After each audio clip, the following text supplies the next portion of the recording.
there, Vault Dwellers. Follow us as we take a topic from the Fallout universe and discuss it in a group of diverse individuals. We are the Fallout Roundtable. Join us, the conversation has already started.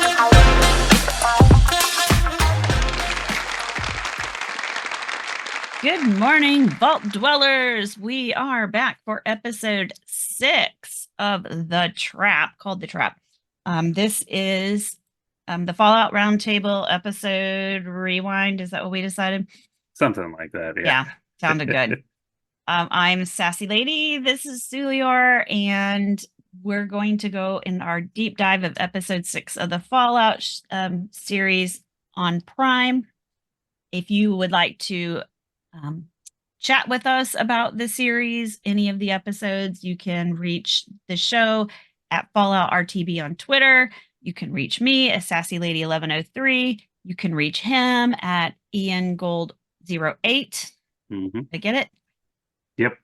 You can email the show, falloutrtb@gmail.com. You can find us anywhere. Just message, tweet, comment, DM, whatever. We're there. And we will be happy to chat because this is one of our favorite things ever, in case you haven't been able to tell. Absolutely. Absolutely love this. At this time in recording, I understand that we're having some technical difficulties with episode 3. It is up. That was weird. I don't know on YouTube. Yeah. Along with other, I'm sure the rest of them are too. They're a little bit behind. Yeah, well, yeah, that part of that was my fault because my drive was full and I was having a hard time getting it uploaded to Jax's, who edits everything. And it's in the drive. It plays perfectly fine. We were playing with it last night trying to re-upload it, but for some reason it goes to Megaphone and Megaphone turns it into gibberish. And I don't know why. It didn't do it with the others. So they're going to play with that and see what they can get done so it can get up to Spotify and all the other podcasting platforms. But, you know, it is on YouTube and it works great. So you can catch it there if you're kind of jonesing to figure out what the heck happened on episode 3, right? Episode 3 that got junked up, I think. Sorry, dog issues. I have no idea what happened with that. It was just, it was some. It sounded like an alien scrambled sound, and like it was coming from the Zetans, whatever. Yeah, it wasn't the 3 Count Thoughts ad. It was another ad. It was an ad from Maverick. Thought it was an ad for a podcast that was no longer. So that was interesting. Oh, really? Yeah, because he was looking at it and he was like, I wonder why they put that in there, because normally Jax's hand adds the ads. And apparently Megaphone decided we needed that ad put in there. So I don't know. We were looking at it last night instead of recording because everyone was otherwise engaged and we didn't really have a topic. So we were working on a big thing for next week, which you'll find out Thursday with the regular show. So we worked on that last night instead of recording because we figured we're backlogged enough on these episodes that we can we'll do that. So, and excuse me, I have a cough today. Every single bloody person that I work with is sick and they've been out this week. So I guess it's my turn to go down. I don't know, but I'm off this weekend. Thank the Lord. I don't have to disappoint anyone. My dog is being a butt right here. So I hope she's not too distracting. Behave. All right.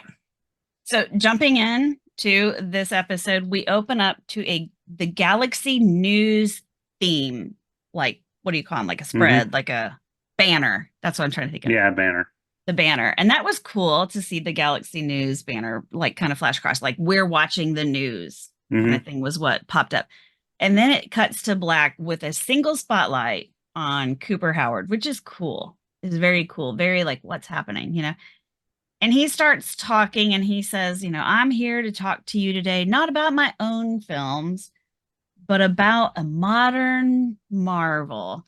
And he starts talking about, you know, something that's not made by God, but by the humble man or something, you know, something modern and cool. Yeah, it's like it's the ad that we saw in the trailer. It's the ad we see from the trailers that everybody's like, oh my gosh. And the light, he says, how about some lights? And the lights come on and we see he's standing in front of the door of Vault 4. And this is a vault that we've never seen before. We don't know anything about Vault 4. So Right. he starts talking about Vault 4. He's walking in, he's walking through, past the door, and he starts talking about the construction of it. And he says, I'm here with you today from the inside of 96JQ1164. I didn't know that vaults had like official designations like that, Yeah, like I didn't model either. numbers. I just knew they had vault numbers. I didn't know they had like a model number. So that was interesting. And he starts talking about the amenities and the 3 foot thick, 3 feet thick, was it lead wall? I think he said lead and some other And he metals or knocks something. on the bump, bump, bump. Sounds very hollow for being lead, um, but he says it's strong enough to keep out the rads and the reds. And that was cute. He takes you down Sycamore Street where you can wave howdy to your 200 neighbors. So I guess this is a planned 200 capped vault. They've got room for only 200 people. So knowing how many people are in the world, and we know that Vault Tech built 122 vaults, 200 people per, that's not a lot of people in the grand scheme of things. But this is just the United States. I don't know if Vault Tech is international or if there's the UK version of Vault Tech or the Russian version of Vault Tech or the China version. We don't know. Of course, we also don't know if the bombs actually went off anywhere but the US, but that's a whole nother discussion. That's another story. So he goes into one of the rooms so you can kind of get an idea of what it looks like. It looks like just a very tiny efficiency apartment. And he says, meet the Hawthorns. Hawthorns. Now, where did we see Lucy and Max go last episode? They went into God, what was it called again? Hawthorne Medical. It was a medical facility because it was Hawthorne Medical owned by yeah, Vault-Tec. Max had been shot Mm-hmm. and they got gassed and ended up in Vault 4 In Vault or 4. a vault. We don't know which one. But Oh, that's true. We didn't know which one. That's right. So Hawthorne Medical, and then these are Meet the Hawthorns. So I thought that was an interesting tie-in. Do they own the place? Was it named for them? I mean, what's the story? So he's talking to them, and it turns out that they are scientists that are specializing in studying the effects of radiation on human DNA. And they're going to be living in the vault with 80 other volunteers for 5 years to show America that no matter what comes, they'll be ready. So they're voluntarily living in the vault before they have to. And they're going to start conducting their experiments. And this is what did she say? A scientist governed community? Something like that. Yeah, everybody there is scientists. Yeah. And and I didn't catch it the first time I watched it, but after you see later episodes, then you watch it again and you hear her say, we're a scientist governed community, and you realize, oh, oversight is not a bad thing in some situations. You'll see. So he starts, he keeps talking to them, and he gives out the Vault Tech number because remember, this is a sales pitch. And so it's one of those. So go ahead and reserve your vault today. And he gives out the Vault Tech number. Now, you can call or text this number. If you text the number, let me find mine because I actually did it. Let me find it because it's been a while since I did it. You can text the Vault Tech number, and I got, thank you for texting Vault Tech. The next available appointment is 33 weeks from now. Please stand by. Reply yes to get recurring marketing and other texts from Fallout and agree to community terms and privacy, blah, blah, blah. So I said yes. Congratulations. We may or may not be in touch if an appointment becomes available. And then it gives you a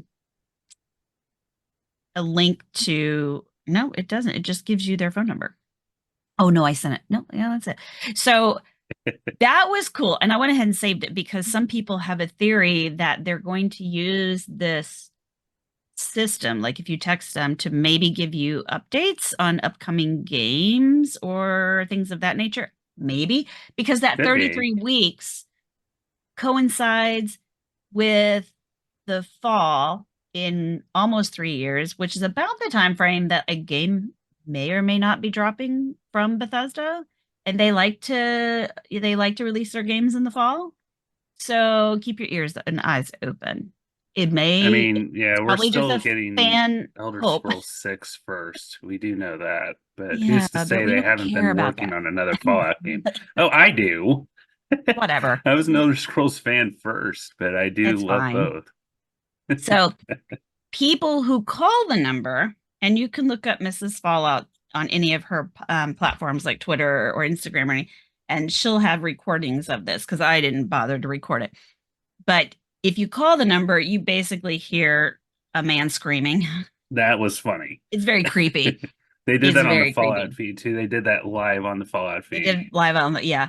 But a lot of people have done it and recorded it. I just remembered It was Mrs. Fallout hilarious. because she's like on my mind because she just got her million subscriber YouTube Yeah, that was button. awesome. So that was neat. Yeah. So congratulations, Mrs. Fallout. And she's done a lot of cool stuff. And she's been doing it Oh, for 2 years. So she's that a just shows you genius. that Yeah. a little hard work putting yourself out there pays off. So that was the Vaultec number. Well, once they cut, scene's good. And, again, we see what a nice guy Cooper is. He's Mhm. like, congratulating his co-stars and the camera people. He's like, great take. Was that good? You did great. Lovely to meet you. He's such a nice man. He's very aware of complimenting the people he works with. He's not that Yeah, star he's that's going just around like greeting stuck up. everybody and saying, I'm going to my "Hey, great trailer. working with you." Yeah. Yes, he's very humble, with his other co-stars, with his people that work, behind the scenes people that never get any glory. He's talking to Mhm. them and congratulating them, telling them they're doing a good job. He's not just, I'm the star, I'm off to my trailer. So he goes out in the hallway and he's looking for his wife and he sees she's talking to somebody and he gets waylaid by Bud Askins. Hey there, I'm Bud Askins. Mhm. And he seems to be kind of like a fanboy, but really just a big know-it-all and talks Yeah. a lot. And you can tell that Coop just wants to be anywhere but here. Yeah, he doesn't seem to be a fan.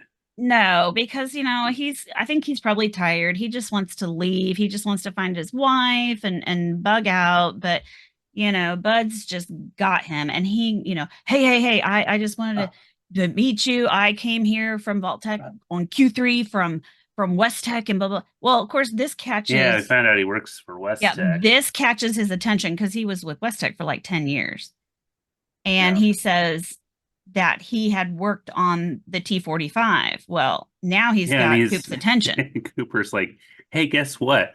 I wore one of those in Anchorage, and because Bud himself admits that they had a Yeah, lot he of says, he design goes, flaws. oh, had some ridiculous design flaws, but they And looked he's like, great.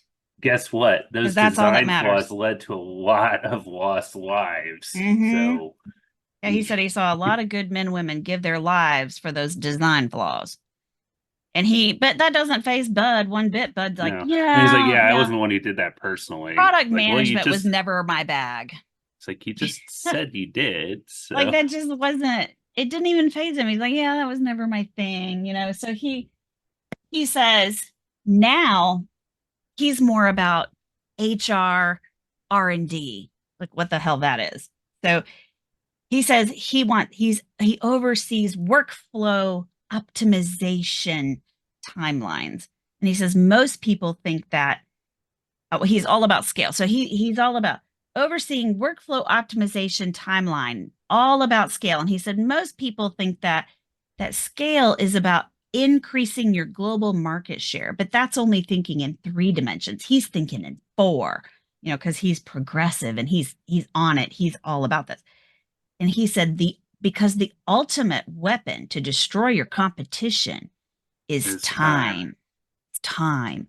And Hmm. the future of humanity is management. See, and these are two important concepts to remember. Yeah, kind of hinting at stuff we'll see down the line, which we Way don't down the know line. at first. But And this is, and Cooper Howard, for being a 200 and some year old ghoul, his brain does not rot because he remembers all of this. He remembers the whole ultimate weapon is time.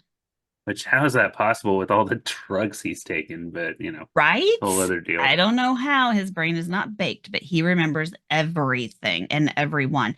The ultimate weapon to destroy your competition is time. And this is a big key phrase that we'll discuss what episode, the next episode, probably 7 and 8 for sure. Or 8, probably both.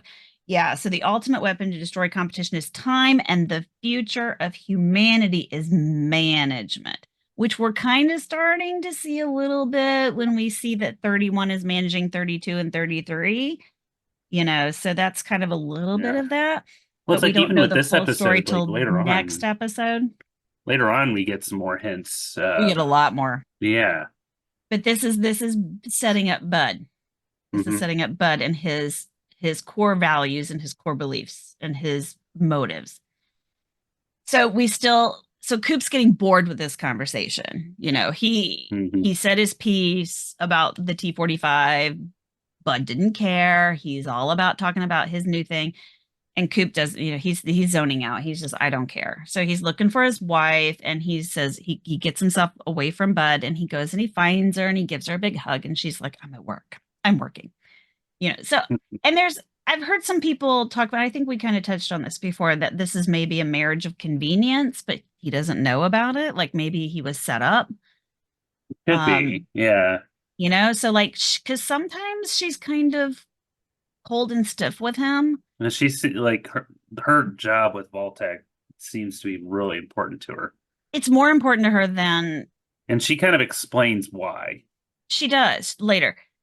But it's like, for as much as she says she cares about her family, it does seem like she's not, and it could just be because she's not the huggy, touchy-feely type of person, maybe. No. And he obviously is. He's very affectionate. He loves his wife. It's very obvious. He doesn't mind who knows. And she's very proper, like not in public, don't touch me kind of person. And it's kind of, it's interesting to see, because the only thing she'll give him is like a little peck on the lips. She won't give him like a real kiss or anything. But he says, hey, let's get out of here. Let's go home, grab a couple of drinks and sit in the pool. And she says, we have a wrap party. He's like, a wrap party for this? Like, it's not a movie, it's a commercial. He's like, a wrap party for this? She says, yes. And he says, okay, fine. We'll go for a couple hours. We'll shake some hands, and then we'll get out. And she says, it's at our house. Now, personally, I feel like, now I know with my husband, I would never get away with that kind of crap without telling him first. He would be like, what are you saying? You planned a party at our house and you didn't tell me. That would not be to mention cool. all the money spent on it. Which I'm guessing if you're a movie star, that's not the biggest issue. But I mean, like, your personal space. Like, if you're going to have a big party in your personal space, like, and he seems to value his privacy. He's a movie star. He would value his privacy. If you're going to invite like your whole work people, whatever, over to the house, like, I would probably mention that before they're all like beating down my door. But what does he say? He says, the things I'm willing to do for you never cease to amaze me.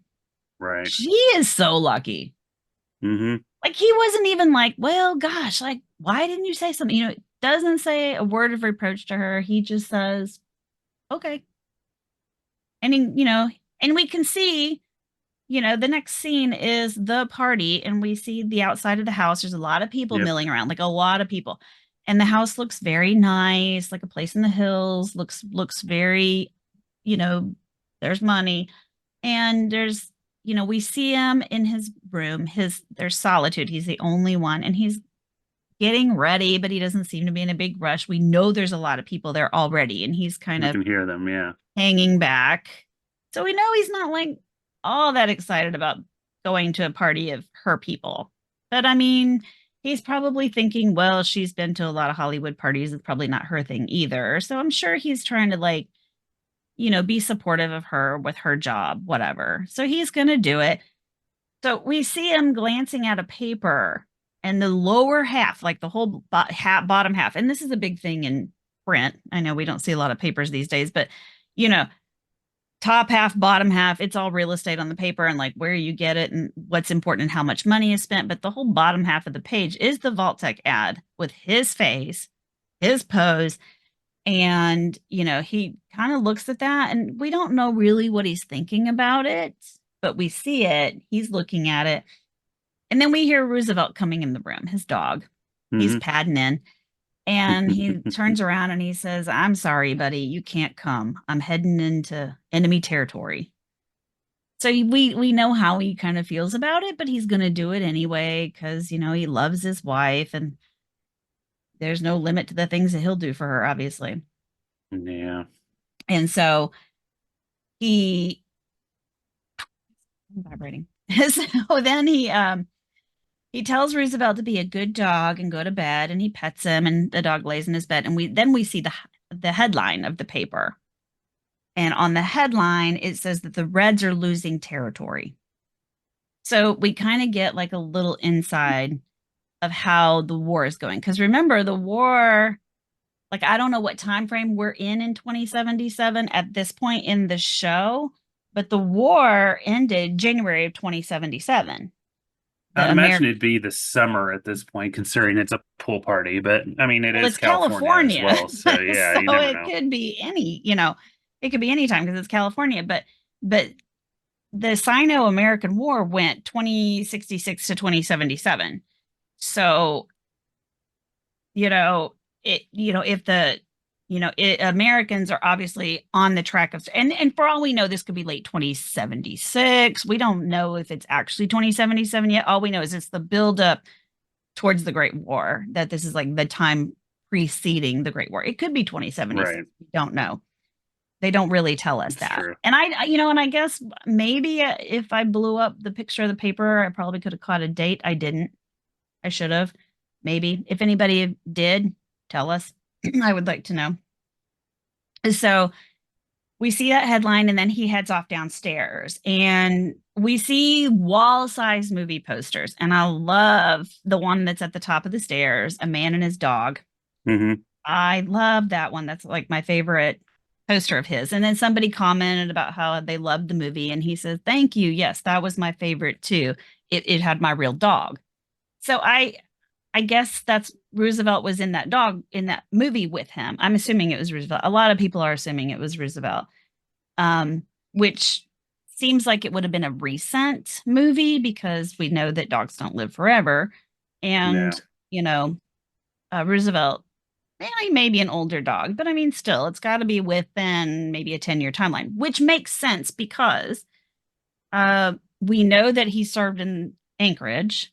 Anchorage was 2066 to 2077, and he had to have time to have been home, made a name for himself in the movie industry. So it was probably fairly recent. But we know that was his favorite film, and we see a couple other posters in the house that are all big like that, and it makes sense for him to have that type of thing in his house decorating. And, he's being very gracious. He's complimenting, he's thanking people as they compliment his home. And as he sees his wife across the room, she's talking to somebody. So he just continues to kind of mingle. And we overhear some Vault-Tec executives talking about the negotiations in Anchorage. And they're having a big impact on pre-sales. And another man says, "Well, we're going to have to circle up with DC about that." So whatever they're going to have the government do to kind of waylay peace talks or whatever is kind of the impression that you get from this. And then the first guy kind of jokes and says, "Well, it's going to have to be soon before the quarterly projections come out." Because, of course, they're Vault-Tec and they're about making money, and that's all they care about. They don't care about peace talks. They care about selling vaults and making money, which is brought up later in the movie. Because, I don't know, maybe Cooper didn't catch it at this moment when he overhears it, or maybe he doesn't really overhear it. Maybe that was just for our benefit. I don't think he did hear it because he didn't react. Yeah. So that was probably more for our benefit than his. But then because basically what happens then is, Bud Askins is, oh, Coop, Bud Askins. And he's like, oh my God. He's And, like, yep, screw that guy. and he keeps going. Like, he's like, I'm not going to go talk to this guy. So then we cut to the pool where we see a man flirting with a couple waitresses, and they're like, oh, do the voice from the robot from the show. And then we hear Codsworth. Yep. And we're like, oh, cool. And then he tries to get the women to like hang out with him after the party, and they're like, yeah, fat chance. So I guess it's not that good of a trick that he can get ladies, but it was neat. Poor guy. So we find out that he's the guy that did the voice, and we find out later, he sold his voice rights Yep. to the studio to do the robot butler voice for some show they never mention. And it wasn't even Robco at first. Like, but then the studio was bought by Robco. Yeah. So now his voice is in the robots that every housewife and pervert purchases, according to him. That's great. And Coop even asked him, he's like, well, do you know how much I got paid for that? And Coop says 10 million. And he's like, 167 before tax. And then he says, well, you could have asked for more. He says, I did. They gave me one of those robots. Yeah. And he's like, that was the worst mistake I'd ever made. He's like, now I come home and I hear my own voice asking me if I'd like to sit down. Which has got to be a little strange. Yeah. Very meta. Well, that was a cute scene, but they go on to talk about, and Coop mentions, you're the only one of my friends that came to this party. And his name is Sebastian, his friend. And he says, well, the Hollywood crowd doesn't seem to want to hang out with the corporate bunch, the pocket protector crowd, or this spokesperson for the end of the world. He's kind of being real, stating it like it is. Yeah. And Coop says, well, you don't even know the half of it. I lost a movie over these ads. He said, I showed up to set. The actors wouldn't come out of their trailers and said it was because I'd sold out or whatever. And he meant, and they talk about how, and there's another actress who actually was the one who had the problem with him selling out. He said, she's in more ads than a billboard or something. So obviously it's an excuse that people are using to distance themselves from the spokesperson for the end of the world. And he mentioned, so then Sebastian says, it's, this whole radicalization is sweeping through Hollywood. It's even affected your friend Charlie. And he says, Coop's like, Charlie? He goes, we served together because we watched people die together. Like, what's he doing? And Charlie is the guy that was in the film with him that we saw him, the Man from Dead Horse, the film that we see him shooting, episode 2? When we first, I believe so, yeah. When we first see him and he starts on his journey with Vault-Tec, that was the film that was who he was filming with, was Charlie. And Sebastian says, Hollywood is the past.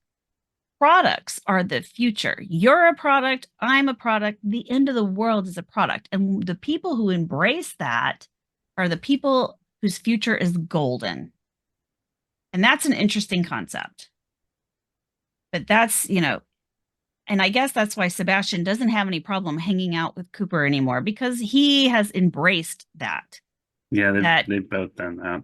That the old way is done and everything is going to be done in a different way now. And it's all about the consumerism and products, and it's not about your values anymore, I guess.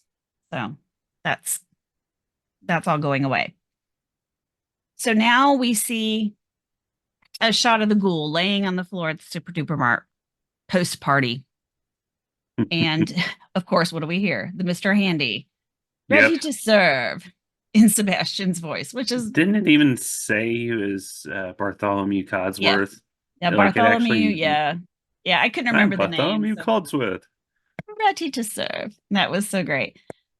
So then we get some men come in dressed as like sheriffs or something. They've got those like those khaki and brown uniforms on. And they come in and they're all surrounding him. And they tell him that destroying a legitimate business is illegal in these parts. Legitimate And business. of course, the ghoul being sarcastic smartass, well, says who? Says the government. Well, this is interesting. Did we have a government? We Yeah, they didn't really claim to know be we the had a government, government. like- So that's, news to Yeah. him. But fun fact, the ghoul did nothing to destroy this business. That was Lucy. No, but he's still kind of taking the fall Yeah, for but it he's somehow. not pointing that out. He's not like, well, that wasn't me. I just happened to, Yep.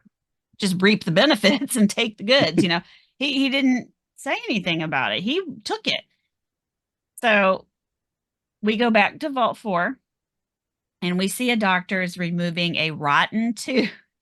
Yeah, from which we Max's didn't know that arm. he got shot with a tooth at first, No, did we assumed he was shot with a bullet. So, the doc makes a comment like, oh, a rotten tooth, these people up there will just find new ways to keep killing each other.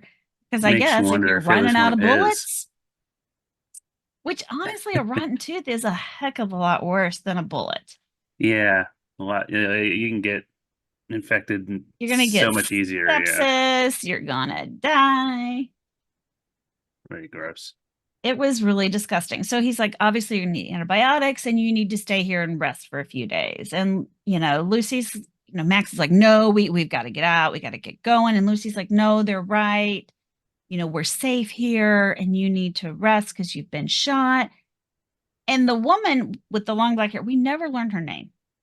I even checked Amazon and they don't have a name for her. They just list the name of the actress with no name. Weird. She doesn't have a name. I don't know why. Like, there's no name for this woman. But they do call her a name. You know what? Actually, Benjamin calls her a name, and I forgot what it was. Darn it. Are you talking Anyway. about Birdie? Birdie. That sounds right. Yeah. Birdie. Okay. But I don't know why Amazon didn't credit her with a name. Because they credit everybody else, even people you don't even, like, they're not even on the screen for 2 minutes.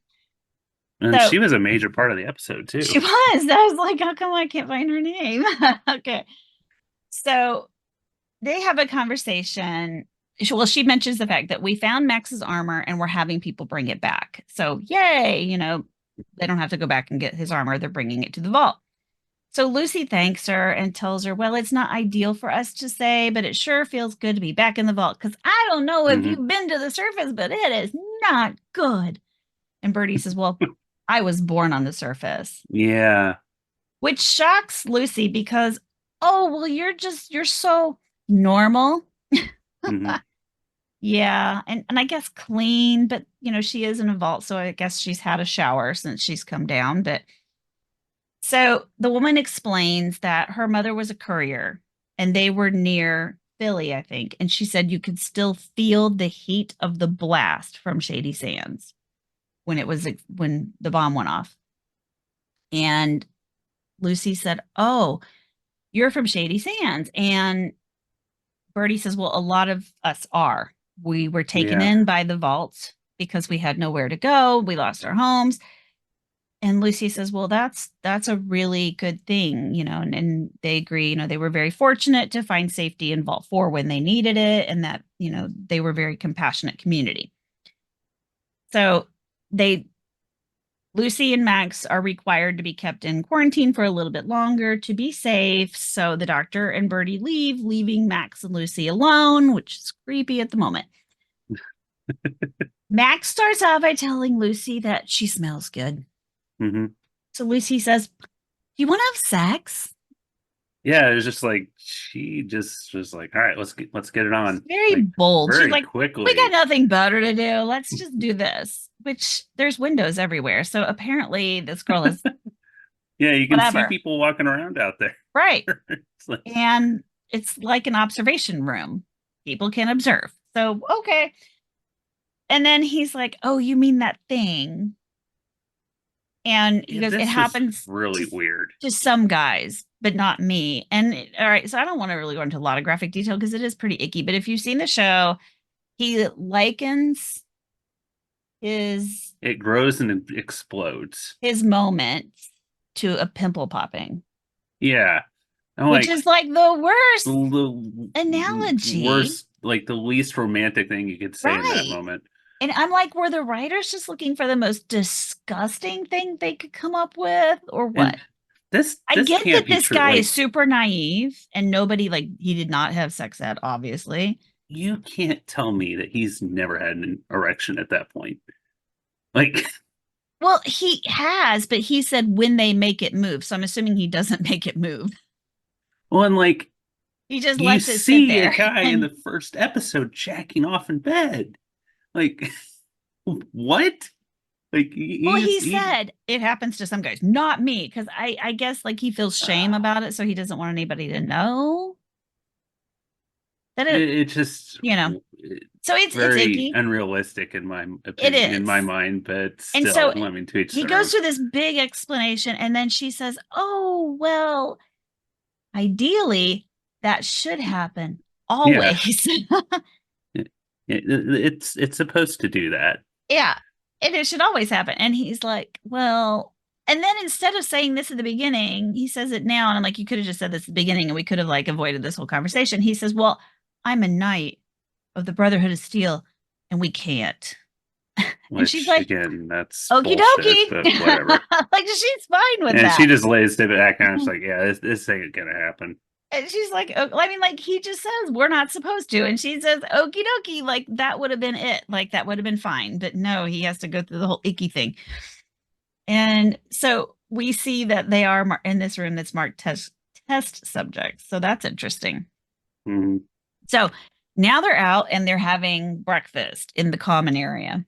And Max is looking suspiciously at everybody. And he's like, this doesn't feel right. There's something weird about this place. Everybody's too happy. He's like, everybody's too happy. It's like a cult. And, and Lucy's like, oh, you're just not used to feeling safe. You're not used to being around people, and he says, no, I feel like they're trying to trap us here. And she's like, but these people are just trying to take care of one another. And, so he's trying to tell her, no, there's something wrong. She's trying to tell him, no, it's fine.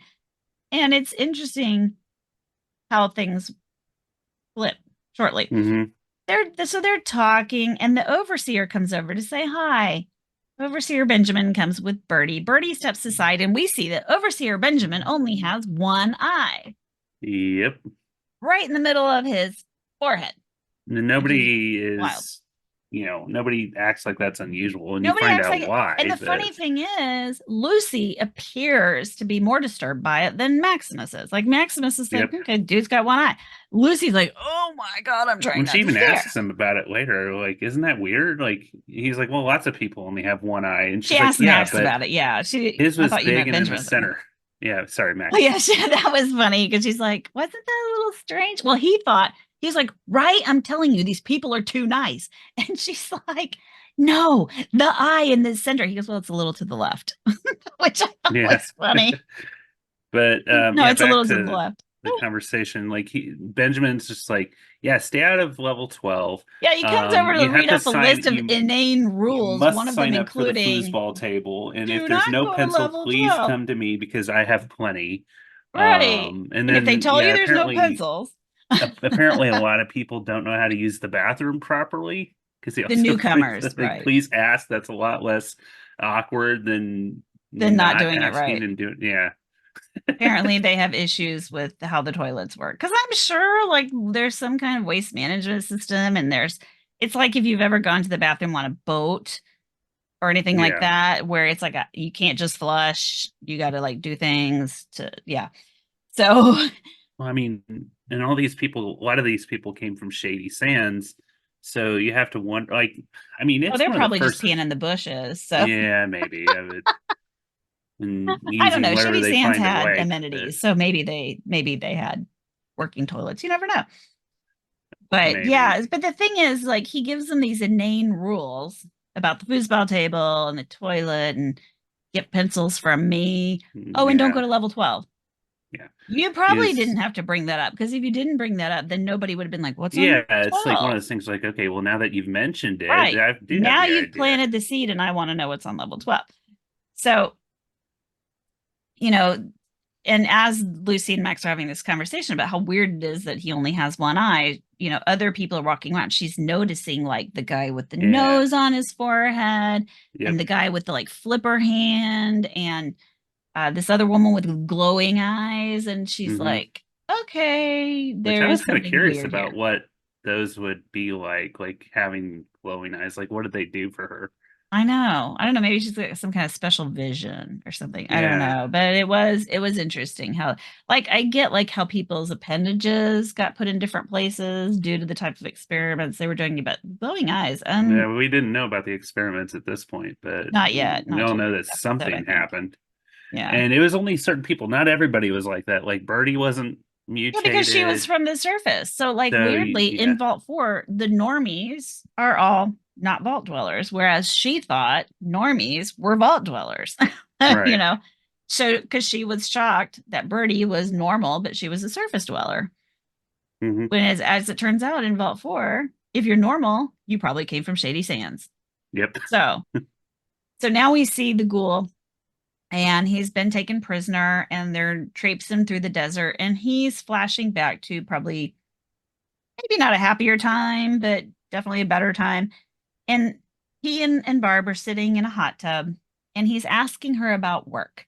Have you ever thought about leaving and doing something else? She's like, well, no.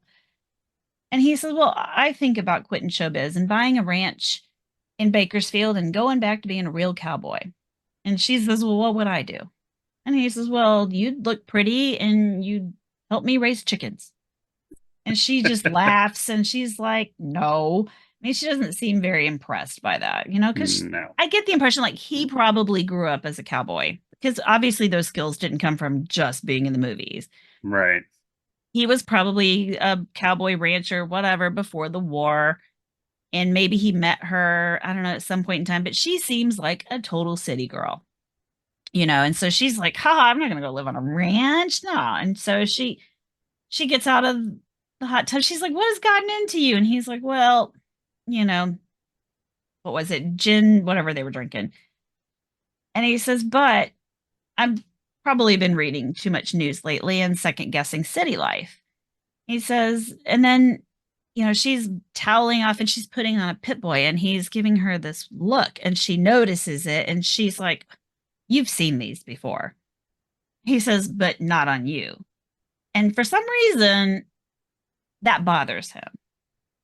And Yeah. so she starts to justify it. She's like, well, Bud licensed them from Robco, and we're using them to integrate the Vault Tech emission systems. And, Coops is like, oh, Bud Askins, because Right. he didn't get a good impression of the guy.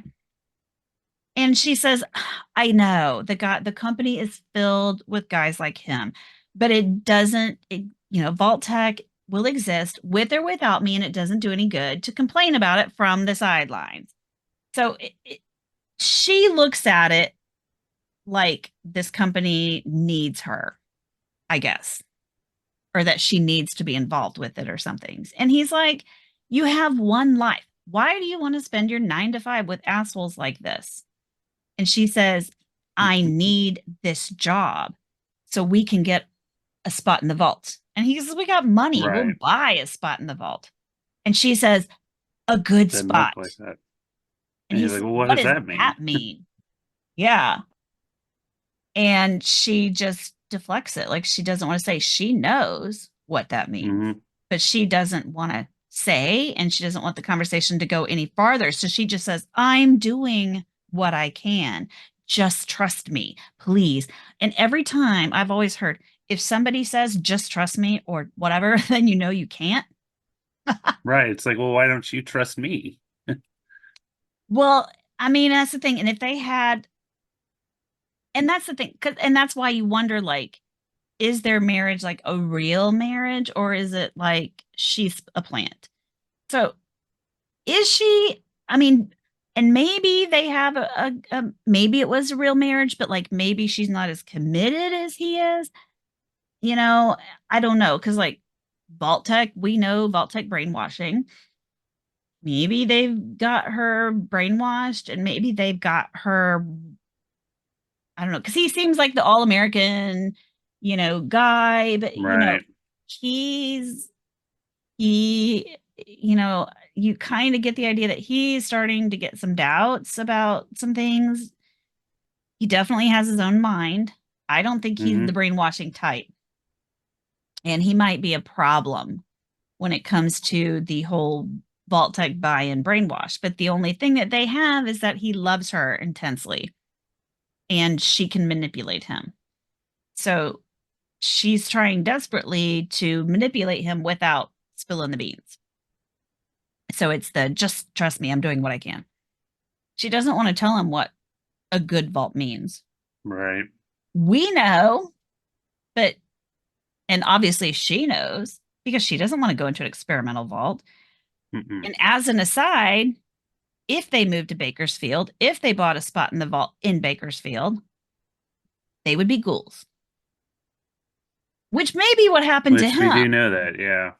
Because Vault That's 12 Vault 12, yep. in Bakersfield is the one where the door was designed to purposefully not close. Mm-hmm. And all the residents became ghouls because they were all exposed to radiation. And that's what, Necropolis? Is that where that was formed?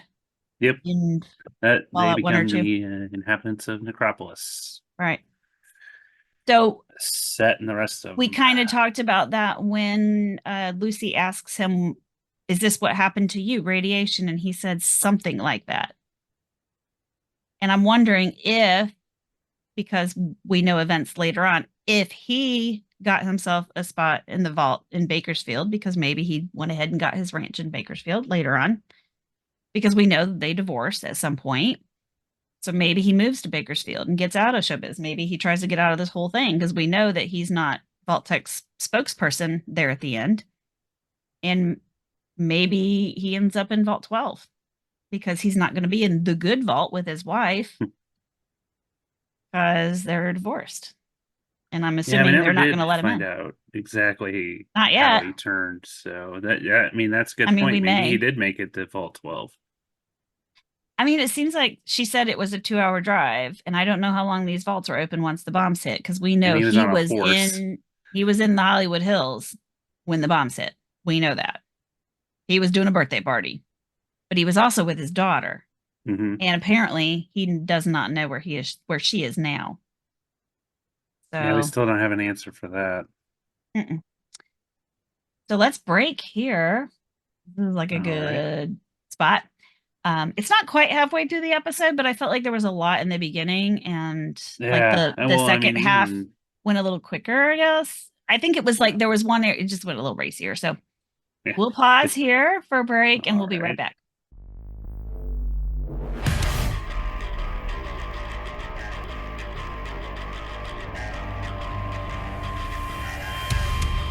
Hi, welcome to 3 Count Thoughts. Let me introduce the crew real quick. Hi, I'm Maverick Stone. I'm Romer. And I am Jaxus. Join us as we talk all things wrestling. Each week, we'll take a topic from the wrestling world, knock it around a bit, and then go over the week in wrestling from a strictly fan perspective. We can be found on all major podcast catchers. We can also be found at 3 Count Thoughts on both YouTube and Twitter. Or you can send us an email using 3countthoughts@gmail.com. Okay, are you ready? Ring the bell.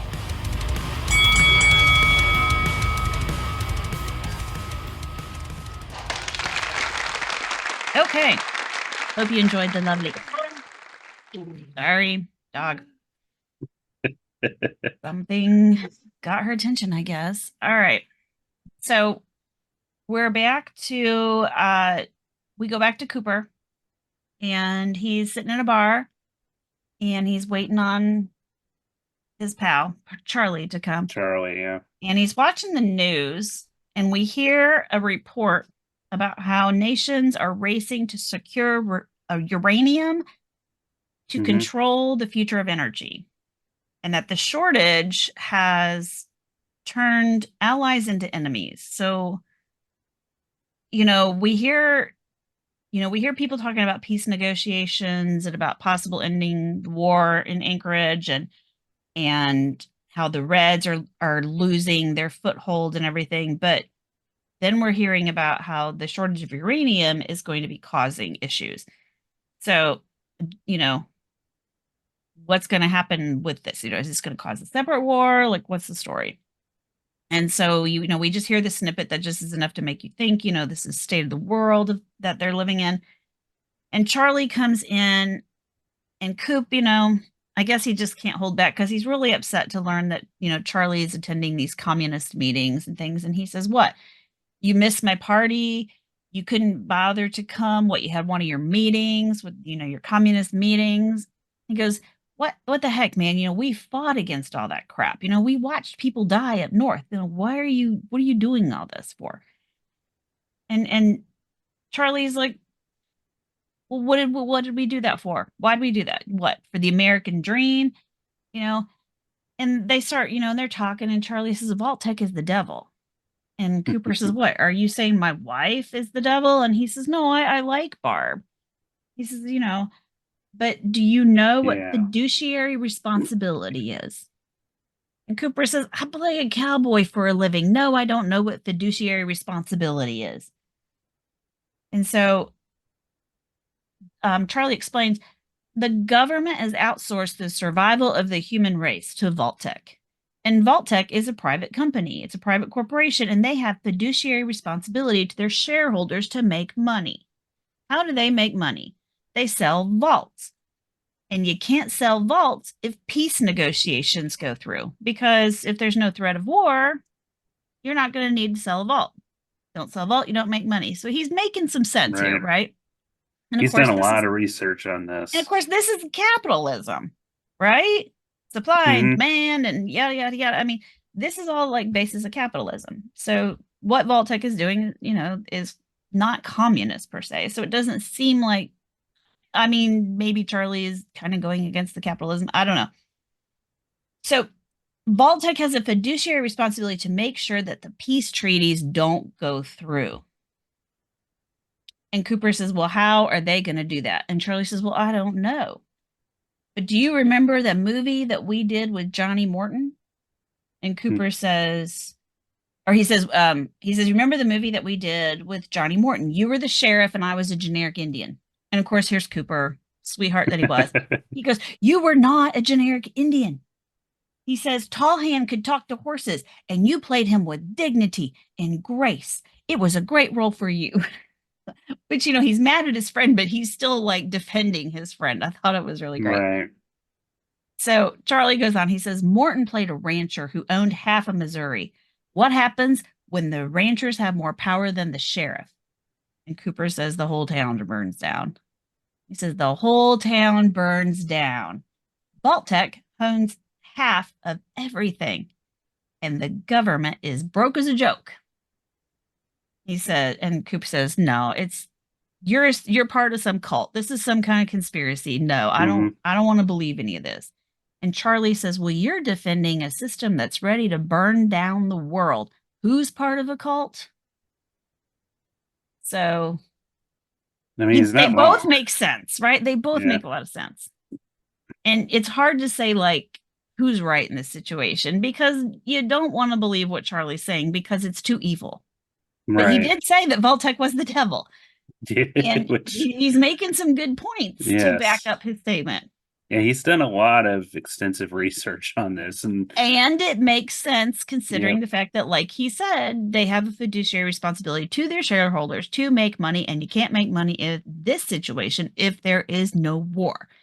So, therefore, and we already heard it at the party, we have to make sure that the peace negotiations don't go through. We got to get DC involved before the fiscal projections go out, or the quarterly projections, whatever. We have to make sure that that happens before the projections go out, because you don't want the shareholders to see that we're having an issue, that the pre-sales are down because of the peace negotiations, the peace talks. We don't want the shareholders to see that we're losing money, right? This is what's happening. It's all tying together. But this is why I think that conversation that we heard at the party was for our benefit and not Cooper's. Like, I don't think he heard it, because this isn't clicking to him, but it's clicking to us. So Charlie says, come to a meeting, learn the truth about the company that your wife works for her sake. And he leaves Cooper a card and he leaves the room. And so Cooper's like, I need another drink. because this is blowing his mind, right? Because I Yeah. think deep inside it's making sense, but he doesn't want to believe it. And, you know, and maybe somewhere inside it's like niggling to him about Barb's behavior. Yeah, because he's like, with what she's told me already about Yeah. what they're like good vault. Like, Right. The whole good what would a vault, bad management vault vault, be? other Like, vault, yeah, you know, how she's so adamant about, and you know, she clearly knows something's up. yeah. And I mean, and maybe like puzzle pieces are like maybe they're starting to click in his brain, but they're not like at the realization part of your brain yet. Yeah, Because it's just subconscious is basically maybe the working seeds things out. planted, and So it is very interesting how all this is coming together. So now we're back at Cooper's house. Phone rings, he answers it, and we hear Henry. Hey, is Barb there? Oh, is this Mr. Cooper Howard? Oh, wow, blah, blah, blah. And Coop's already like, no, we don't take what? calls this in the evening, blah, blah, blah. So he's off. He's just like, I don't want to deal with this. And he goes to the table and he says, so you have a new personal assistant? And Barb's like, oh, yeah. Because apparently she's getting important now. She's probably been promoted. She's so great. She now is personal assistant, but she never tells him anything about work. Like she didn't come home and be like, oh, honey, I got a new office. I have a new personal assistant. I have this. Like he knows nothing about her job. Right. She doesn't talk about it. Apparently they don't talk about much. I mean, like, what do they talk about? Because that would be a huge part of what a lot of normal conversations would be, right? How does work? You would think. What'd you do? I mean, considering he's got a big career, she's got a big career, they don't talk about it, apparently. And so they're sitting down to the dinner table and he just casually, well, is Janie asleep? No, she's reading Little House on the Prairie to Roosevelt upstairs. And he says, well, is he enjoying that? And I feel like he's trying to make conversation because she's not really sharing much and he realizes that she doesn't share. And she doesn't answer. And it's awkward. And he's like, what? And she says, well, it's just going to be really hard for her when we go in the vault. And he's like, what's going to be hard for her? And she says, no dogs in the vault. And of course, this hits and it him wasn't an too. if, it was a when. Yeah. And this hits him too. He's like, what do you mean no dogs in the vault? And she says, no dogs in the vault. I mean, it's policy. Dogs are meat eaters and they're just very inefficient to have dogs in the vault. And we all know that Cooper loves his dog. He made a movie with his dog, and of course, she says, oh, it's going to be hard on Janie. It's going to be hard on Coop. Leave his dog. Clearly, because he was not happy. He's not happy about it. So he asks her, he says, so who makes these decisions? And she's like, what? He says, no dogs in the vault. Which is a pretty, I wouldn't mind knowing that myself. Like, right. if I was going to be going into a vault, like, who does make the ultimate decisions as to what the policies are? Yeah. Like, does somebody just wake up one day and go, we're all going to wear red clown shoes. That's what we're going to do. Is it just one person who's like, I got an idea and I think this is great, and everybody else just has to go with it? Because like he says, I mean, who decided on the blue jumpsuits? Can I wear a green jumpsuit? What if I don't want to wear a blue jumpsuit? And she's like, you're going to worry about your wardrobe at the end of the world? And he's like, no, I'm worried about my freedom that I fought for. Which is a legitimate concern. It is. He's like, I don't want to be living underground under the boot of Bud Askins. And she's like, and she gets all bent out about it. And she pulls the ultimate feminine argument. Well, while you were at war fighting for your freedom, I was at home checking the mailbox, worrying every day, waiting for the phone to ring, waiting for the doorbell to ring, So she's going on and on about how, well, you were fighting. I was here not knowing whether you were dead or alive. The ultimate woman argument. And he backs off. And she says, I go to work and I think of how humanity will be saved, how they will survive in a nuclear event. and that will wipe out 90% of the earth. And I come home and you talk about hiding away in Bakersfield. And I don't know what planet you're living on. She's like, I don't know what you think, but a 2-hour drive is not going to save us. It's not going to cut it if billions of people lose their lives. She's like, Well, the thing is, like, how's he supposed to know this unless she tells doesn't. him? She doesn't tell Yeah. him anything. He's like, Bakersfield, that's 2 hours away. We'll be fine. They're going to nuke Los Angeles. We're not going to be in LA. It'll be fine. And that's a reasonable assumption. But she knows better. She actually knows Right. who's getting bombed, probably. And she talks about how like billions of people are going to lose their lives. She's going to do what she can to make sure the people that she loves, and that's Janie and that's him, that they are going to be in the best vault, the vault for management that will oversee all the vaults. That's I why think I it don't does think click she's for him a 31. little bit though after that, because he's like, oh shit. Okay. Yeah, so Yeah, after she does her female tirade and he's like, okay, he chills and she does her little stomp from the table and he grabs her and he hugs her and he says, I know you always do what you feel is right. That's what I love about you. And it's over, right? Like Yeah. he acquiesces again. She managed him. She manipulated him with her, and that's like the most emotion we see from this woman, like ever, I think. Yeah. It is the most emotion we've ever seen from her. And honestly, I think I was more emotional than she was. So, but she never says that she loves him. I don't think he just says that's what I love about No, you. I don't think you ever hear her say that. I don't think so. But, we know that he's not going to ask about the dogs in the vault anymore. Like he's not going to he's done with he's not going to pick on about it. He's like going to let it go. He's going to let it drop. We think, like he's done with it. He's not going to bother her. So we go back to Vault 4 and Overseer Benjamin and Lucy are sitting in his office and they're chatting and he's going over the toilet rules with her and like how to operate the toilet. She's like, yeah, I got it. She's like, I'm from the vault too. And he's like, you are? Oh, wow. That's, you usually don't meet a fellow, what did he call it? Like natural vaulter or something like that. Something like a vault, yeah. Because and she's like, oh, you were born in the vault? And he's like, yeah, 5th generation. And she's like, I didn't realize because of and he's like, what? And she's like, because so many people here from the surface. Right. Well, I think this is Not when because she you kind have of a big eye in the middle of your forehead. figures out that the mutated people are from the Yeah, that's when vault. she's That's kind starting of to when, realize that this is not what she normally would imagine. But, he talks about, oh, yeah, because we have to let all them in. Because and they don't like it when you call them surfies. And, and if you make a little joke about it, it just bombs, And she's like, well, what's the joke? And it was, it's something about I don't bombing. remember, but And it was she's just, like, but it was a big bomb. yeah, I don't remember what it was, but it was a big bomb. And he's like, she doesn't get And it. she's like, Like, no, we what? get it. It was She's just like, oh, she bad doesn't get it.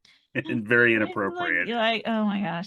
But when she tells him that she's from Vault, he looks at records supposedly, and he's like, "Oh, I see here, Goosey McLean." She's like, "No, my name is Lucy." Then he puts glasses on, which is hilarious because you would think that the nose piece would cover his eye, right? Yeah. And he goes, "Nope, says right here, Goosey."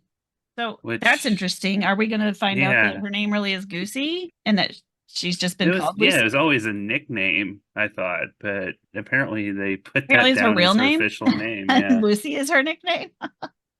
So she talks about how like, well, I think it's really nice that you guys let the people from Shady Sands come into your vault. And he's like, yeah. I mean, it's he didn't like, seem too happy. if you're gonna, you have to let people in and you have to accept their ways and adopt their weird ways of eating or whatever, all this stuff, if you want to get elected. And she's like, oh, well, but I think it's nice. And he goes, well, you guys do the same thing, right? And she's like, no, we don't let anybody in. He goes, oh, well, that must be nice. And she's like, yeah, no, I think it's really nice that you let them in. I mean, they had nowhere to go. And he finds it odd that Vault 33 doesn't let anybody in, but it's always been a policy of Vault 4 to let surface dwellers in. Yeah, I don't know of any other vault that opens That up lets and people lets in. people in. Yeah, Yeah, I don't know either. Because most of them are all about not protecting letting people in and themselves not and letting people out, or everybody's already gotten out and nobody wants back in, right. And then it Or gets inhabited as by other Maximus people. says, they're all full of monsters. Yeah, Nobody wants in. So Lucy gets brave and she says, "So tell me what's on Vault 12 or level 12. Tell me what's on level 12." And he's like, he's "That's like, it. You need to yep, go. goodbye. Goodbye, Goosey." And that's I mean, even further, I think would pique my curiosity and be like, well, I gotta check this out, but we don't know. So now we go back, and Maximus is also wandering around the vault, and he finds his armor, and it's in storage. And he sees a janitor, and he says, "Hey, where do you get your power from?" And of Mhm. course, apparently the guy shows him, because now we see Maximus in the reactor room, and he's looking at the fusion core, and Birdie finds him. Yeah, She and says, there's a "How?" bunch of glowing blue conduits, which I thought was interesting. Yeah, because I mean, it looked like a typical reactor room that we see in most vaults, where instantly, if you go in there, you usually get some kind of nuclear, like radiation. That and But maybe I guess some he doesn't have a pit boy, so we bolts don't of know whether. electricity and Yeah. So, um, Birdie finds him and she says, "Well, how are you adjusting?" And he goes, "Well, does it matter? I mean, I'm leaving soon, right?" right. And she says, "Well, I know it's hard for people to feel safe when they've never had safety in their lives, and it's also hard for people to trust when they have a guilty conscience." Now, she He's like, pegs what? him, but I don't think she knows what his guilty conscience stems from. Obviously, we know because he lies to everybody about who he is. Maybe she Hmm. knows that because they brought the power armor back, and maybe she knows that somehow knows that it's not his. I don't know. It's hard to say, but she just kind of throws that out there. And of course, we know he does have a guilty conscience, so that's starting to work on him. I Right. think that's part of her manipulation, is like finding people's weak spots. And so she says, "Tell you what, here's your own room. Why don't you go sleep in your own bed, have a hot shower?" And he's like, You said Wait, hot hot shower? shower?" What does that mean? Like, what is that? So he's intrigued. So then we see him walking down, what did they call it? Sycamore Street, Something like it, yeah. when he was Which doing the I didn't commercial. know they actually had names for hallways, He's but walking down, I'm just gonna say Sycamore Street because that's what, in the ad, that's what it was. And he finds his room, and he goes in, and he finds a gift basket of different foods, and he hears "Give Me the Simple Life" playing on the record player, and he loves it. It yeah, has he's in running heaven. water and soap, and he takes a shower, and he has a fluffy robe and slippers and caviar, which he had to go out in the hall and ask somebody, "What is this?" What is this? But he's obviously starting to enjoy himself, and he's starting to understand that, oh, Hmm. this is kind of nice. So he goes back into, so he's enjoying everything. And then we see Lucy, and she finds the classroom. Well, we know that Lucy is a history teacher.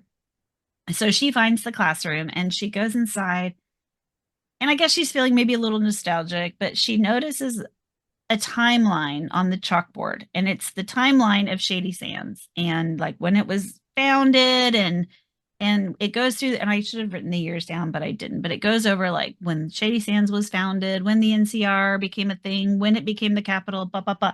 And Yeah, then there's kind of like a whole history of the it NCR, shows which is the fall or of Shady Sands, or the decline, I forget which. Like the fall of Shady Sands is I think it was the fall, yeah. 2277. So 200 years after the bombs fell.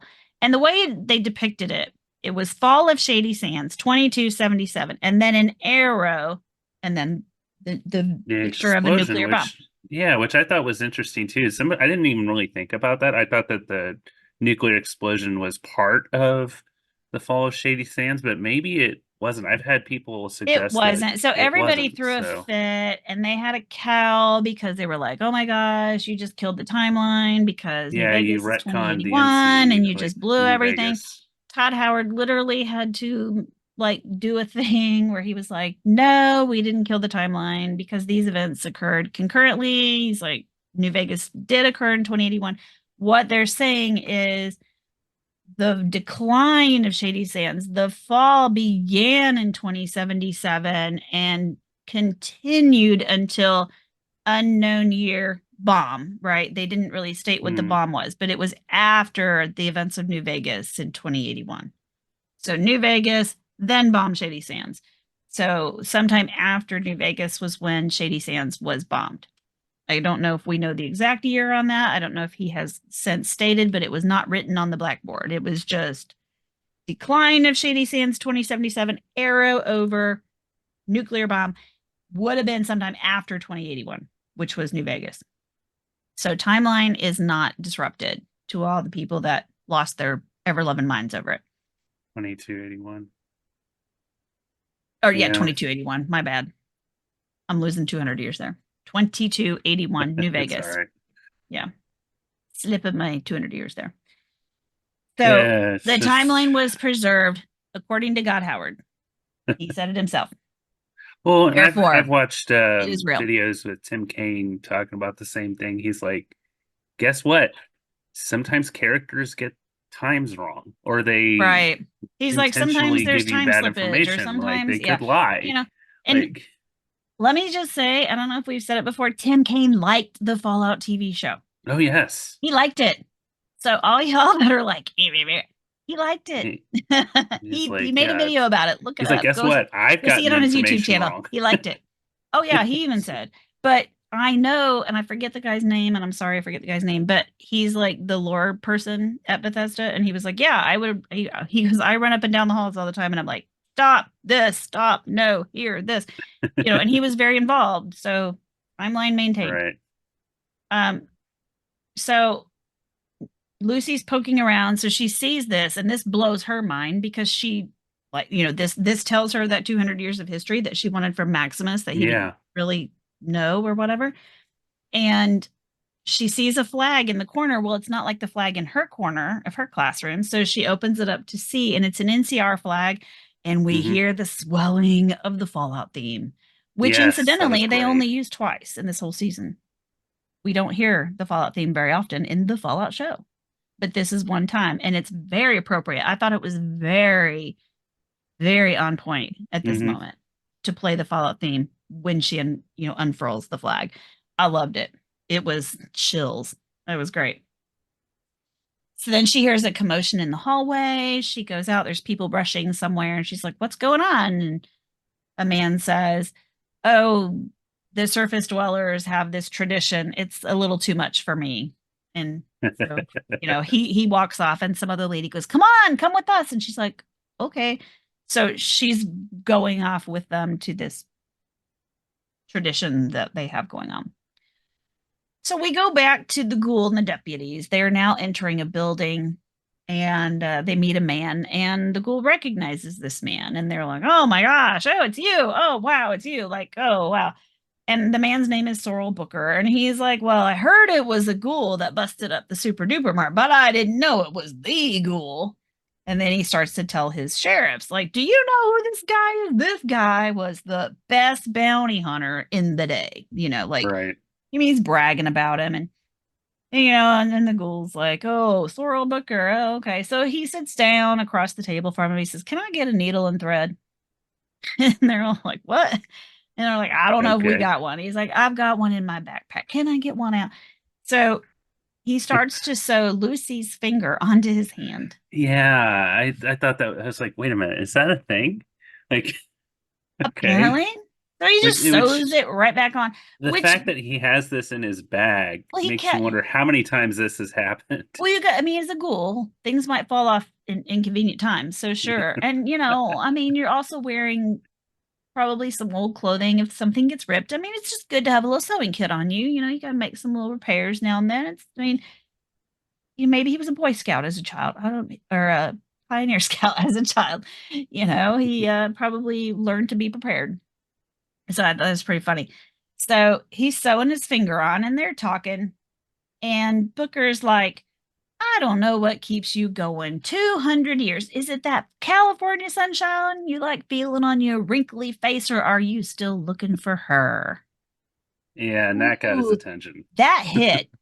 That hit Yep. a spot right there. The ghoul says, well, I'll tell you for sure, it is not so I can sit here and have unintelligent conversations with dipshits like yourself. He's Which got so earns him many a great smack on the lines. head from the sheriff, who Yeah. says, you watch who you're talking to. That's the president right there. And he says, well, that's the first I've heard. Maybe you should hire Right. yourself a PR firm. He says, because I have not heard anything about this. All I'm hearing is about some woman named Moldaver. Right. So then they're talking about, yeah, she's pretty scary. They call her the Flame Mother. And but then they go back to talking about the super duper mart. They said, well, that was under our protection, and we can't let that go. We can't let you get away with that. So if we do, people are gonna be upset that we didn't punish the perpetrator, and there's gonna be anarchy. So the ghoul says, well, I guess I'm guilty. If you need more evidence, I'll tell you about a town I shot up called Philly. Right. The sheriff says, well, my daddy lives in Philly. And the ghoul says, well, not no more. Not Not anymore. unless he's a coward, Which which pisses him really off even more. He's really pisses been off the baiting him. sheriff. Yeah. And he says, and Booker says, don't take the bait. And Cooper says, well, I'm not here to fish. He goes, I'm just here to see if the apple doesn't fall far from the tree.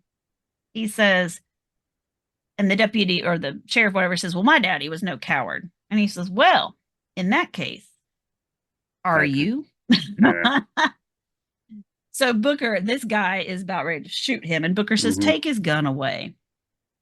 And the ghoul's like, oh, well, that's mighty kind of you. And he says, take him out back and feed him to the pigs, which we don't know if the pigs are one-headed or two-headed. We don't know. Yeah, We I've didn't get never to see seen him. one in a game. Didn't get to see him. So of course, the deputies or the sheriffs, whatever, they go to get him up, and both of them end up getting themselves dead. It was a pretty thrilling scene. And of course, Booker's sitting there, oh my God, can't get good help these days, I guess, right?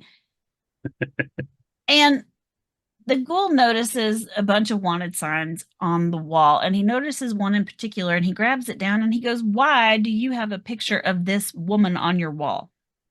And Booker says, well, that's Moldaver. And Cooper says, well, that's not how I remember her. And Which, Cooper says, what? yeah.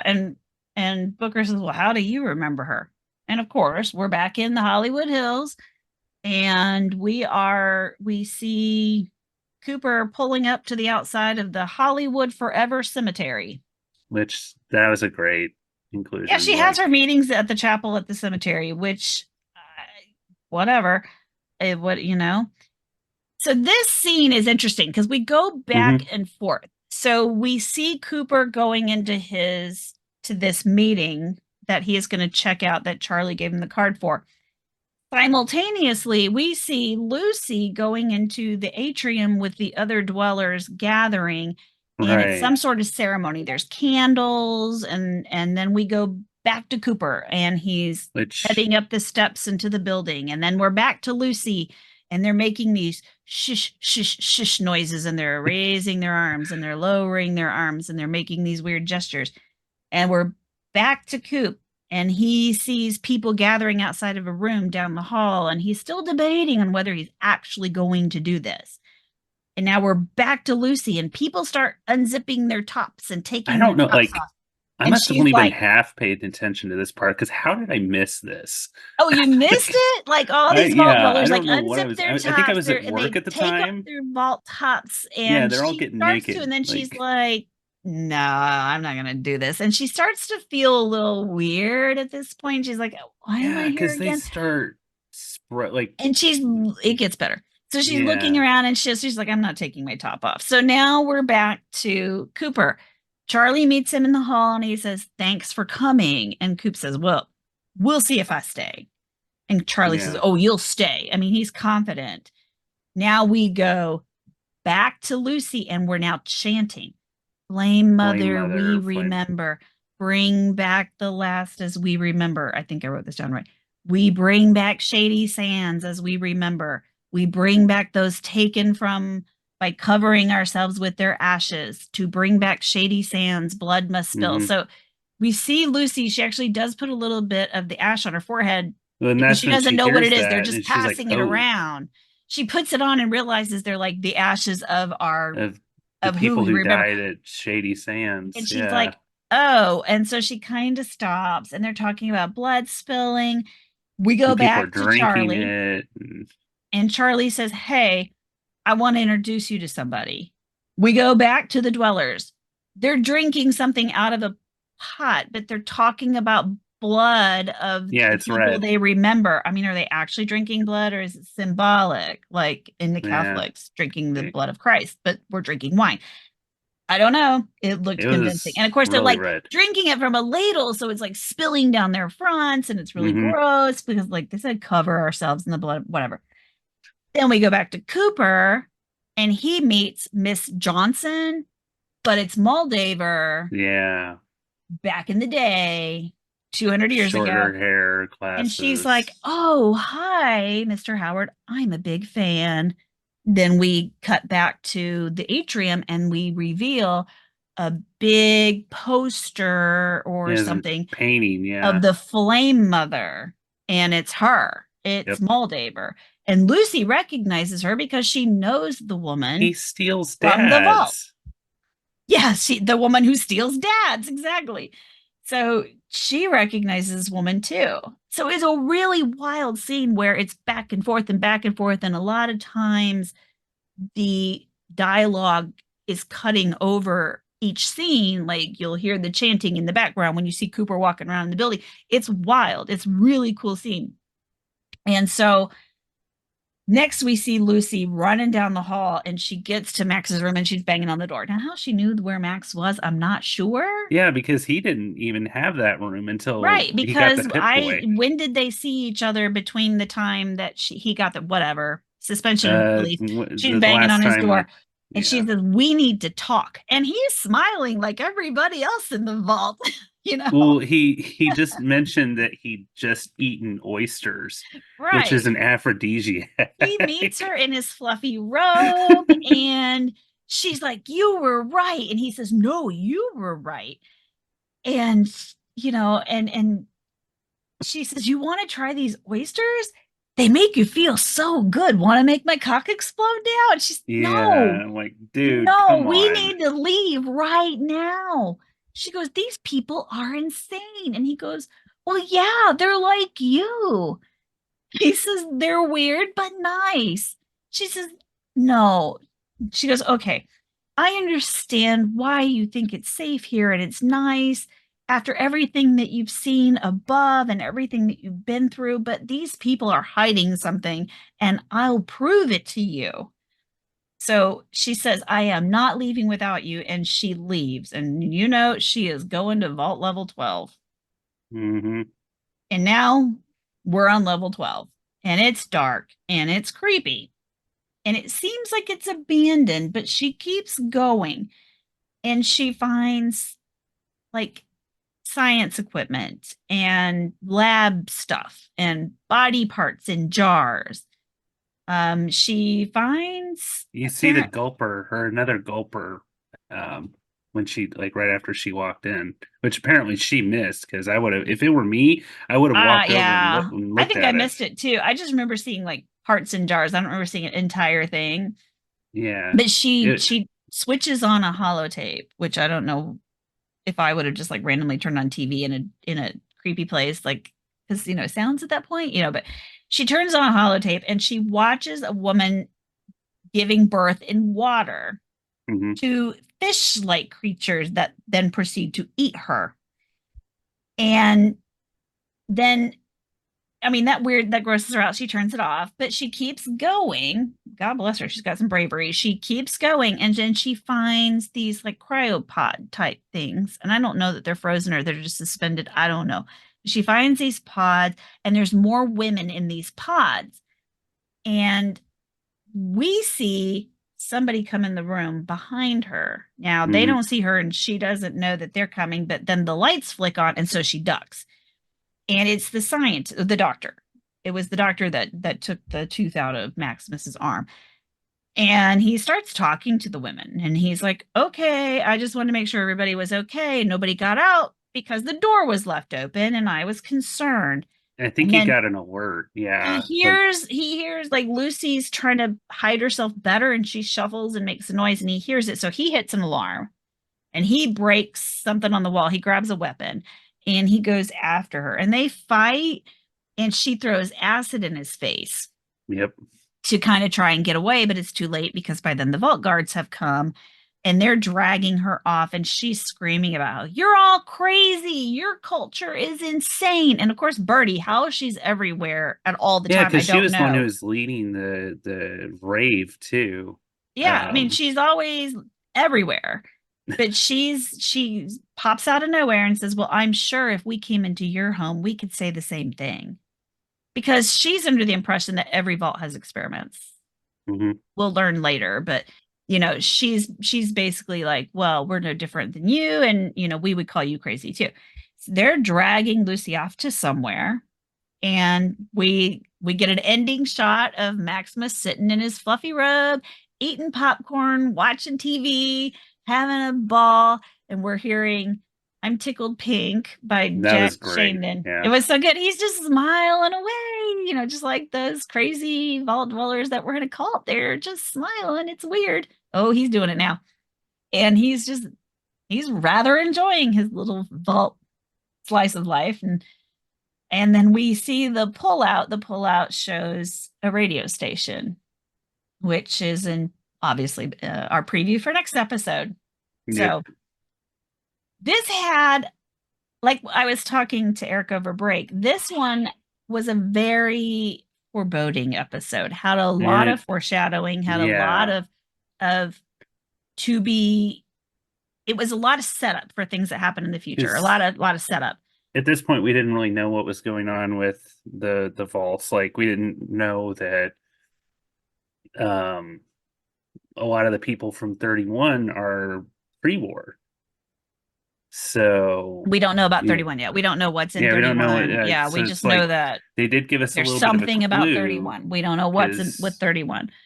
But we know Muldaver that is pre-war, apparently. we know that there's apparently going to be a vault that controls all the vaults, because that's where Barb wants to be. Mm-hmm. And yeah, and then we know that, I mean, from this episode, we're learning about how Vault Tech is going to manipulate politics so for profit.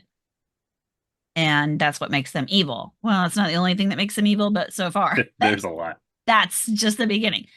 We're learning how Barb obviously plays a very significant role at Vault-Tec, but she does not talk about her job with Coop. He knows nothing. And everything that he feels is the right thing to do for their family, she's just like, no, that's not it. Everything for their family's future depends on Vault-Tec.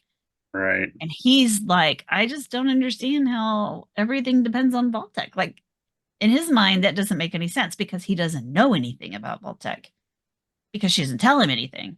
And you would think, even if you worked at a very super secret corporation, blah, blah, blah. I know, like, a lot of people are sworn to secrecy and they sign NDAs. You still tell your spouse stuff, even a little bit, because they're your spouse. They're like the person that you trust above anyone, which means she doesn't trust him. She can't trust him, because she knows if he knows things, he'll probably go off the deep end. He's already starting to. And she's trying to rein him in. She's trying to manage him. Not quite successfully at this point. Like, she doesn't know that he's run off to this meeting just to hear him out. And he even says, I probably won't stay. He's not quite buying what Charlie's telling him, but he's buying it enough to go see what's up, which that is a big step for him. Yeah. It's a huge step for him. So, and then for us to see that Moldaver, this is the first time we learned that Moldaver's been alive for 200 years. Yeah. How? We don't know.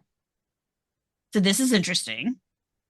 And of course, it's the first time the ghoul has figured out that she's been alive for 200 years too.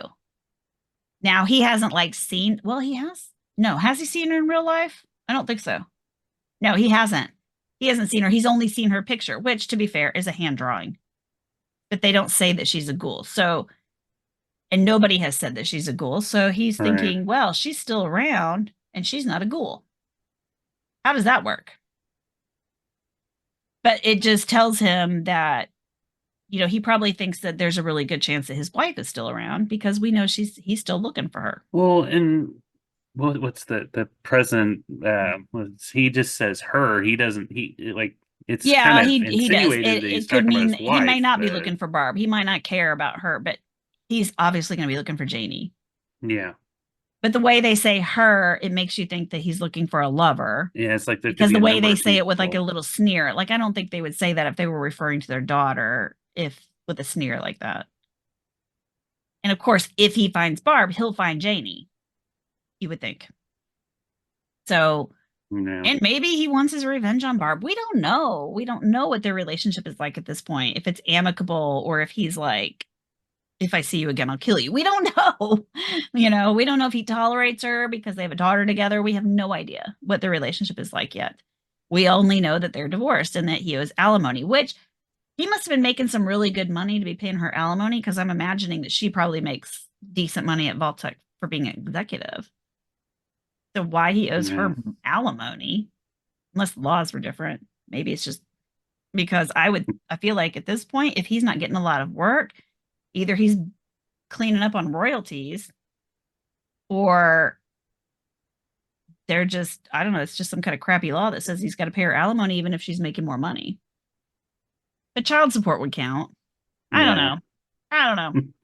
I don't know divorce law, fortunately. But I know a little bit, but not to that degree. Yeah, I mean, I only know what I hear friends go through. So right. But it's like, so we're seeing like there's things for us that we're seeing about the state of the world, what Vault-Tec is doing. There are things that Cooper is starting to see. We know that his friends like all bought in, like he knows what's up and he's bought in. His other friend, like if you were to take Sebastian to a meeting, I'll bet he would be like, yep, I that's it. It's a product, and he would get it. He would understand. I'm sure Sebastian wouldn't be hard to convince that this is what was going on because he already has that, the old way is the past, forget your ethics or your values or whatever. Like you're a product, I'm a product. The end of the world is a product. We just sell products now. That's what we do. And, Vault-Tec is selling vaults. Okay, that's what they do. And I guess no matter, he doesn't really say like, it's fair enough to do whatever you got to do to sell your product. He doesn't say that, but he would probably understand that, which is creepy, but I mean, all's fair in capitalism, right? Apparently. And when we get to, I think it's episode 8, where we see the boardroom, it apparently is all fair in capitalism. I think isn't part of that in the next episode as well? I don't know. I haven't watched it since the first time. The next episode focuses more on 31. Okay. I think 8 is more of the we find out about what happens at Vault-Tec. If I remember right. Well, it's been a while. I'll be watching it soon though. Yeah, we'll be watching it soon because we'll be discussing episode 7 next. Yes. So tell us what you think about what's happening. The Shady Sands ritual is weird, but it's fine. Very. It seems like something. So obviously Moldaver runs this cultish kind of thing, and apparently she runs the remnants of the NCR, at least in this area, is what it looks like. And these people, are they performing this ritual? Because, I mean, they have her face up there. They call her the Flame Mother.